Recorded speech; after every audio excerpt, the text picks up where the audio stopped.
கர்த்தருடைய பரிசுத்த நாமத்துக்கு ஸ்தோத்திரம். பிரியமானவர்களே, இந்த 117ஆம் நாளுக்கான விசுவாச அறிக்கை, அது ஏசாயாவின் புத்தகம் 40ஆம் அதிகாரம் 31ஆம் வசனம். கர்த்தருக்கு காத்திருக்கிறவர்களோ புது பலன் அடைந்து கழுகுகளைப் போல செட்டைகளை அடித்து எழும்புவார்கள். அவர்கள் ஓடினாலும் இளைப்படையார்கள், நடந்தாலும் சோர்ந்து போகார்கள். ஆமென். ஆம் பிரியமானவர்களே, கர்த்தருக்காக நீங்கள் காத்திருக்கும் பொழுது, பொறுமையோடு காத்திருக்கிறவர்களை ஆண்டவர் பாக்கியவான்கள் என்று சொல்லியிருக்கிறார். பாக்கியவான்கள் என்றால் என்ன?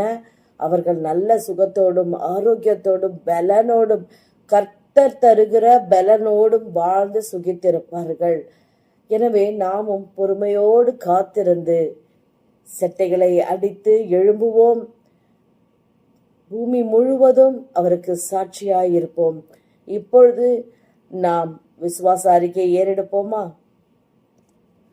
கர்த்தாவே, உமக்கு காத்திருக்கிற நாங்களும் எங்கள் குடும்பமும் புது பலன் அடைந்து கழுகுகளைப் போல செட்டைகளை அடித்து எழும்புவோம்.